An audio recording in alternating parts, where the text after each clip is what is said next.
అందరికీ నమస్కారం అండి. ఇక్కడికి వచ్చే మీడియా మిత్రులకి అండ్ ఆడియన్స్ అందరికీ నమస్కారం. ఇందాక చోటా ప్రసాద్ గారు చెప్పారు 10 సంవత్సరాలు అయింది నరేష్ని కామెడీ సినిమా చూసాను.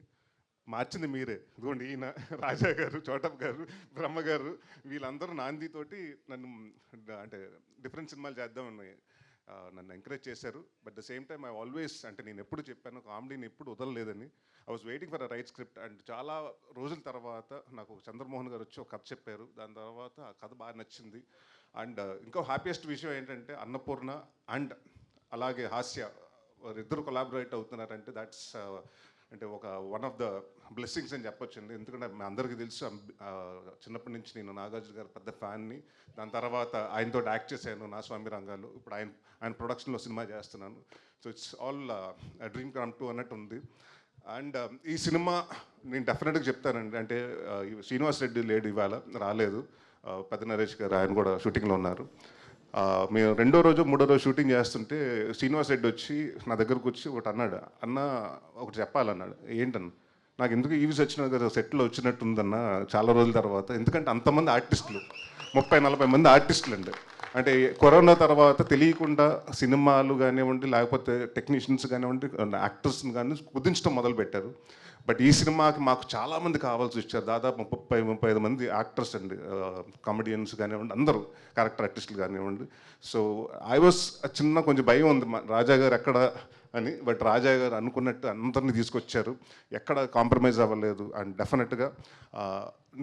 డెఫినెట్గా చాలా రోజులు ఎప్పుడు చెప్పను, ఈ సినిమా నేను చాలా కాన్ఫిడెంట్గా ఉన్నాను. అండ్ డెఫినెట్గా 2.5 hours మీరు ఏదైతే 10 సంవత్సరాల నుంచి మిస్ అయ్యారనుకుంటున్నాను రేష్ని, అది డెఫినెట్గా ఫుల్ఫిల్ అవుతుంది. అండ్ 2.5 hours మిమ్మల్ని కంటిన్యూస్గా నవ్విస్తాం.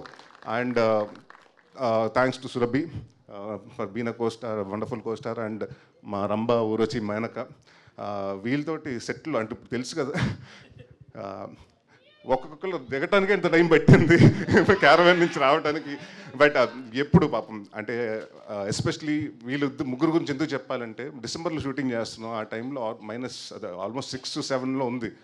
ఆ టైంలో ఇలాంటి కాస్ట్యూమ్స్ చేసుకుని నైట్ అంతా దాదాపు పొద్దున్న 5 వరకు 6 వరకు షూట్ చేశారు.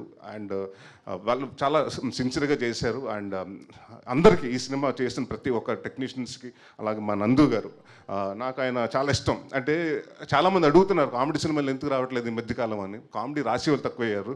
అండ్ నేను అదే చెప్పాను నందు గారికి, సార్ మీరు డైరెక్టర్ అయిపోవద్దు అండ్ ప్లీజ్ సీరియస్ సినిమాలు కాదు కామెడీ సినిమాలు రాయండి అని.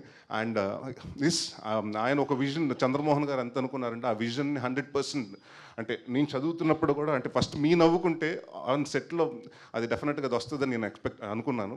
అండ్ చాలా రోజుల తర్వాత సీన్ పేపర్ చూసి నవ్వుకుని ఎంజాయ్ చేస్తూ, అంటే ఒక సీరియస్ సినిమాలు చేసినప్పుడు ఒక మైండ్లో ఉంటామండి. అంటే అది మూడ్ అంటారా లేకపోతే ఆ క్యారెక్టర్లో ఏదో ఆలోచిస్తూ దాని గురించి ఉంటాం. బట్ కామెడీ సినిమా చేసేటప్పటికి చాలా ఫన్ ఉంటుందండి. ఈ సినిమా చాలా ఎంజాయ్ చేస్తూ చేసాం. సో అగైన్ మా రాజా గారు చెప్పినట్టు ఈ సినిమా September 4th పెద్ద హిట్ అవుతుంది. అండ్ నెక్స్ట్ ఇమ్మీడియట్గా మళ్ళీ రాజా గారితో సినిమా చేస్తున్నాం.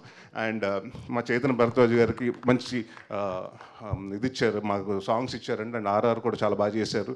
And thank you sir. And Rama Reddy గారికి, మా చోటా ప్రసాద్ గారికి, అంటే మా సినిమాల్లో అన్ని టైటిల్స్ మారుతుంటాయి కానీ పేర్లు మారవండి. చోటా ప్రసాద్ గారు అండ్ బ్రహ్మకళ్ళి గారు బిన్ కాన్స్టెంట్ నాకు నాంది దగ్గర నుంచి. So they more like a family.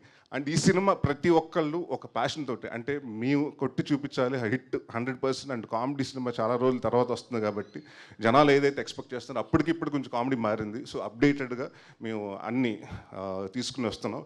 And September 4th డెఫినెట్గా మిమ్మల్ని అందరిని నవ్విస్తాం, ఈ సినిమాతో ఎంటర్టైన్మెంట్ చేస్తాను నేను గ్యారంటీగా చెప్తున్నాను. Thank you very much. Thank you Naresh గారు, థ్యాంక్ యూ సో మచ్. ఒకవేళ టాలీవుడ్లో ఉన్న హీరోయిన్లలో రంభ, ఊర్వశి, మేనక అన్న బిరుదులన్నీ ఇవ్వాలి అనుకుంటే ఎవరికి ఇస్తారు? రంభ ఎవరు, ఊర్వశి ఎవరు, మేనక ఎవరు? అది మా డైరెక్టర్ గారిని అడగాలండి.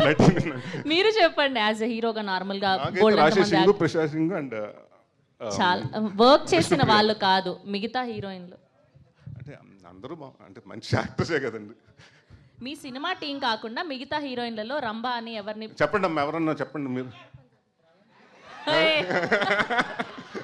నేను హీరోయిన్ కాదులే కానీ సో బేసిక్గా సో సమాంత గారు ఉన్నారు, తమన్నా గారు ఉన్నారు, కాజల్ అగర్వాల్ గారు ఉన్నారు. సో ఇలా అందరూ ముగ్గురు, మీరు అన్నట్టు ముగ్గురు అనుకోండి. ఓకే, థ్యాంక్ యూ నరేష్ గారు, Thank you. Thank you so much, wishing all the very best. So we have sorry, మా రైటర్ పేరు చెప్పటం మర్చిపోయాను, తన గురించి మాట్లాడుతాం. నందుతో నా జర్నీ సామజవర్గమన. మేము ఇంకా సినిమానే స్టార్ట్ చేయలేదు, ప్రొడ్యూసర్ అవుదాం అనుకున్న రోజుల్లో కెఫే మిలాంజ్లో కూర్చొని వస్తే నాకు సామజవర్గమన కథ చెప్పాడు. ఇతనే ఇప్పుడు ఇండస్ట్రీలో బిజీ రైటరు. దాని తర్వాత బైరోకోనికి రాశాడు. ఎంత బిజీ అయితే మాకు కూడా డేట్లు ఇవ్వట్లేదు. అండ్ ఈ సినిమాకి డైలాగ్స్ రాశాడు. ఒక 2 నెలల క్రితం వచ్చి ఎడిట్లో సినిమా చూసుకున్నాడు, మళ్ళీ ఒక వారం క్రితం వచ్చి చూసుకున్నాడు. మంచి ఆనందంగా ఫోన్ చేశాడు, అన్న మేము రాసినట్టు కథ అద్భుతంగా ఉంది, మంచి బ్లాక్ బస్టర్ కొడుతున్నామని. మళ్ళీ మెరీ మోర్ ఫిలిమ్స్ నీతో వర్క్ చేయాలని కోరుకుంటున్నా తమ్ముడు. Thank you. థ్యాంక్ యూ అండి, thank you so much. Okay, so అటు పక్క నుంచి అల్లరి నరేష్ గారు ఫ్యాన్స్ అందరూ డైలాగ్ అని అడుగుతున్నారు కాబట్టి ఏదైనా. కర్ణా సంపేద్దాంరా. ఎస్, సో September 4th మనందరినీ కడుపుబ్బా నవ్వించి చంపేయబోతున్నారనమాట. Okay, we have a Q&A session.